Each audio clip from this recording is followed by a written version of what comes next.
बिस्मिल्लाहिर्रहमानिर्रहीम। अस्सलाम वालेकुम। वेलकम टू सऊदी इन्फो और मैं हूँ मोहम्मद कबीर। आज के दो सवाल हैं। एक सवाल है कि आपका विज़िट वीज़ा है, आपके विज़िट वीज़े के दिनों की गिनती कैसे होगी। ये सवाल किया गया जवाज़ात से कि दिनों की गिनती हिजरी महीने के हिसाब से होगी या मीलादी महीने के हिसाब से। और दूसरा सवाल है कि फैमिली फाइनल एग्ज़िट पर जा चुकी है या फैमिली का फाइनल एग्ज़िट लग चुका है, क्या उसके बाद दोबारा उसी वीज़ा पर फैमिली सऊदी अरब आ सकती है। ये दो सवाल किए गए जवाज़ात से।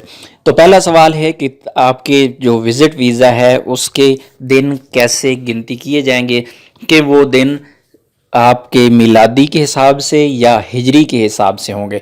तो जवाज़ात ने इसके जवाब में कहा कि आपका जो वीज़ा है उसके दिनों की गिनती होगी मिलादी के हिजरी के हिसाब से। जवाज़ात ने कहा हिजरी के हिसाब से, लेकिन मुझे नहीं पता कि ऐसा क्यों कहा गया, क्योंकि अबशर पर जिस तरह आप स्क्रीन पर देख रहे हैं, अबशर पर आप जाते हैं तो यहाँ मिलादी के हिसाब से, यानी अभी 2020 चल रहा है तो 2020 के हिसाब से डेट शो होती है, और हिजरी जिसे अभी 1442 चल रहा है, इसी तरह 41 है या 42 चल रहा है, तो आपका हिसाब जो होता है वो मिलादी के हिसाब से ही होता है, हिजरी के हिसाब से नहीं होता। लेकिन यहाँ पर जवाज़ात ने कहा है कि हिजरी के हिसाब से है। शायद क्या सिस्टम है, मुझे इस चीज़ का कोई कंफर्मेशन नहीं है कि उन्होंने किस हिसाब से कहा है, बहरहाल मिस्टेक भी हो सकती है।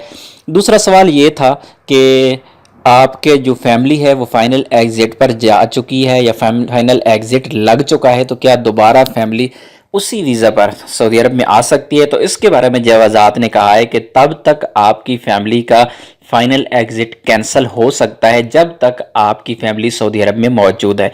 अगर आप सऊदी अरब से एग्ज़िट कर जाते हैं एक बार फाइनल एग्ज़िट लगने के बाद, उसके बाद आपका वो वीज़ा ख़त्म हो जाता है, आपको दोबारा से नया वीज़ा लेना पड़ेगा। हाँ, ये बात है कि अगर आपकी फैमिली का फाइनल एग्ज़िट लगा है या आपका किसी का भी फाइनल एग्ज़िट लगा है, तो उसके बाद आपके पास 60 दिन होते हैं। आप सऊदी अरब में 60 दिन स्टे कर सकते हैं फाइनल एग्ज़िट लगने के बाद। 60 दिन से पहले पहले सफ़र करना लाजमी होता है। 60 दिन के अंदर आप अपना फाइनल एग्ज़िट दोबारा से कैंसिल करवा सकते हैं और अपना वीज़ा आप बहाल कर सकते हैं।